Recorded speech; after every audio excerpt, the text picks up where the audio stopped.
La sociedad está en un estado devastado. Le doy la bienvenida a Jorge Yamamoto. Él es psicólogo, psicólogo social. Y quisiera yo saber, bienvenido a Exitosa, doctor Yamamoto. Bienvenido.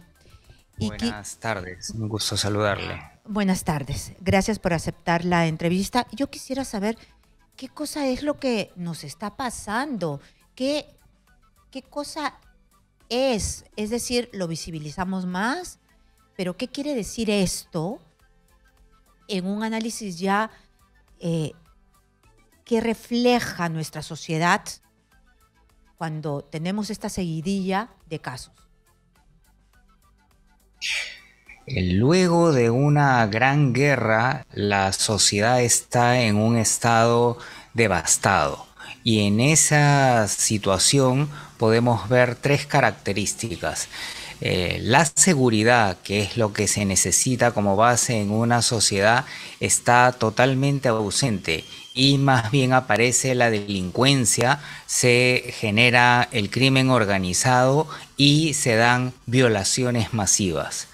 Luego, el trabajo empieza a resurgir, pero ¿qué es lo que va a ocurrir? Sicariato. Es una señal de muy alta descomposición que los ciudadanos no puedan trabajar libremente y tengan que alimentar a unos comechados porque de lo contrario van a morir. Y finalmente, la unión mínima que se debe dar en una sociedad después de una guerra se convierte en una polarización y un permanente conflicto social.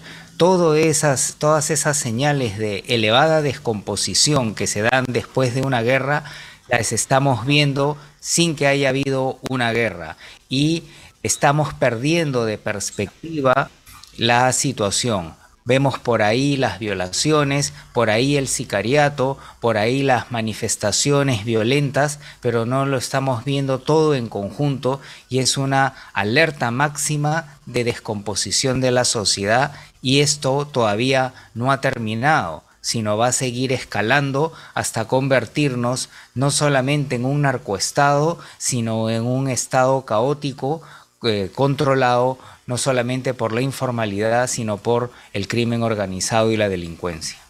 Muy bien, pero cuando usted habla de descomposición de nuestra sociedad, ¿esto quiere decir que se pierden los valores, se pierden los límites? Es decir, nadie está exento de la criminalidad, nadie le tiene pena, respeto a nadie. Yo estaba hablando de un caso de un niño de 10 meses, sí, 4 meses que le han arrancado los testículos el día de ayer.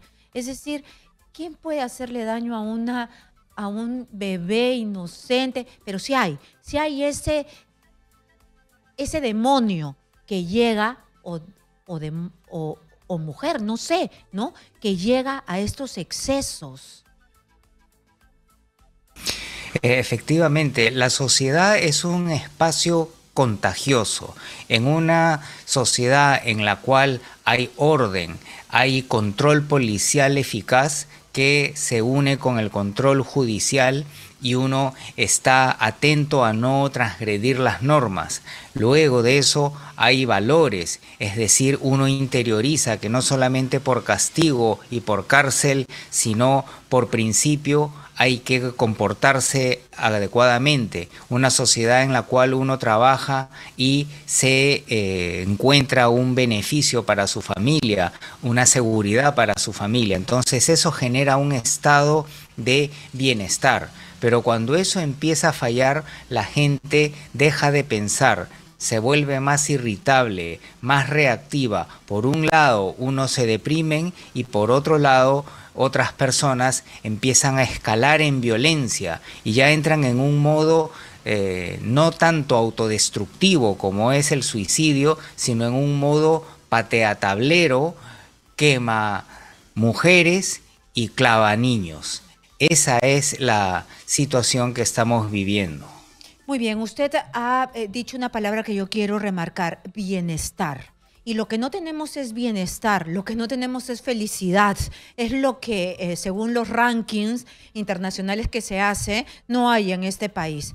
No tenemos esa mano estatal que nos da salud, que nos da educación, tenemos primeros lugares en corrupción, entonces no hay bienestar. Y cuando no tienes bienestar, te rebelas, es decir, ya no te importa la autoridad, ya no le haces caso a nadie porque tú no consigues lo que te deberían dar. El primer paso de un bienestar muy reducido es el corte de la empatía. Es decir, ya no nos solidarizamos con el otro, ya no sufrimos cuando el otro sufre. Pero hay un siguiente paso que científicamente le hemos llamado animus jodendi, que consiste en disfrutar de hacerle daño al otro, que comienza metiendo el carro en un semáforo y disfrutar que el otro no pase. Pero ya estamos escalando a unos niveles que muy bien los ha descrito al inicio de esta entrevista, que son inaceptables y debemos de darnos cuenta que hay que tomar acciones radicales para que esto no siga avanzando. ¿Qué acciones radicales? Porque algo puede hacer el Estado ordenando, y yo quiero que usted me diga qué se puede hacer, pero también qué se hace con los que ya están podridos, porque no me puede negar que quien arranca los testículos a un bebé de 4 meses, quien clava clavos inmensos en la cabeza de una niña de 11 años por no dejarse violar, o quien quema a una adolescente, ya no tiene salvación, está podrido, es un salvaje, es un demonio. Efectivamente, la estadística indica que a partir de cierto grado de delincuencia y de sadismo ya no hay posibilidad estadísticamente razonable de que se reinserten en la sociedad, al igual que los políticos corruptos, al igual que las cabezas de del crimen organizado en diferentes ámbitos. Entonces, por ahí va una línea de acción, una fuerza del orden policial y a veces militar que efectivamente con inteligencia detecta las cabecillas y los encierra de manera rápida, eficiente y dentro de la ley a través de un poder judicial altamente eficaz. El segundo punto, y es muy importante, es que las personas vean que trabajando bajo ciertas reglas básicas correctas, no muy complicadas, pueda haber un beneficio para su bolsillo y el de su familia. Entonces, con esa sensación, el Estado debe de velar y cuidar que eso ocurra en contra, por ejemplo, del sicariato, y empieza a dar una señal de beneficio económico, una sensación de seguridad, y ese bienestar empieza a abrir la empatía y empieza a abrir la posibilidad de que nos demos cuenta que sumando mejoramos todos.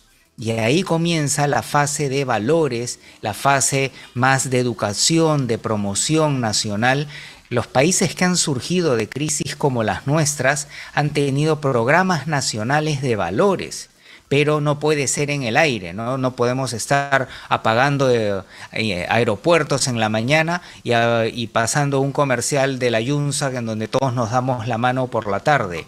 Entonces, luego de una pacificación básica, de una atención a las necesidades, de una inhibición de las fuerzas del caos, del crimen organizado, ahí podemos emprender un plan de valores. Y los peruanos tenemos muchas ganas de salir adelante. Si vemos estadísticamente, es un pequeño grupo de delincuentes, de psicópatas, de líderes de crimen organizado, pero están copando la sociedad. El crimen organizado está sustituyendo el Estado. Ese es un elemento central en el cambio que lamentablemente estamos viendo en estos últimos años. Bueno, ahí tenemos las claves para que desde la Presidencia de la República, desde el Ejecutivo, se tenga un plan un plan que nos va a llevar a tener orden, porque en el desorden, en el caos, nos vamos a seguir, no nos vamos, nos van a seguir matando, ¿no? Gente endiablada, gente psicópata, gente que no tiene escrúpulos, van a seguir matando, atentando contra los más inocentes. Una última pregunta, por favor, porque este caso ha llamado la atención. Este TikToker, Macanaki, que tiene un enorme alcance por la tecnología, por la internet, que no es mala cuando se usa bien, pero es terrible cuando se usa mal. Entonces, este sujeto ha confesado una violación y tiene un alcance, de verdad, no tiene contenido en lo que él publica, pero las jovencitas se le lanzan, lo besan, parece que fuese pues Luis Miguel en sus mejores épocas. ¿Qué quiere decir eso? Ese es un excelente punto y si me permite antes de entrar a él, señalar que hace poco se publicó un estudio internacional hecho por Ipsos en varios países de América Latina y del resto del mundo y se analizó el cambio de la felicidad en el mundo y en el Perú a propósito del Día Mundial de la Felicidad que se celebró hace muy poco y se encontró que había una caída importante de la felicidad en el Perú, pero en la última medición que fue post gobierno de Castillo se vio un incremento importante. Si la medición fuese hoy sería probablemente diferente, pero al margen de las protestas hay una población que está notando que se está logrando un cambio importante. Ahora, volviendo a las alertas máximas, ¿no? A lo largo de la historia siempre han habido bufones. ¿Qué son los bufones? Son personas que tienen algún tipo de dificultad física o cognitiva y que en primer lugar son objeto de bullying, de victimización, pero luego se vuelven graciosos y son adoptados como individuos marginales. Pero cuando la situación de una sociedad es crítica, aparecen ciertos extremos de estos bufones. Por ejemplo, en la fase clave del crimen organizado en Italia, aparece un personaje político que es la Chicholina. Y ahora, en la descomposición, que era el antihéroe, ¿no? Era lo contrario, brutalmente contrario a lo que debería ser un parlamentario y la población resaltó esa corrupción amando a un personaje polémico.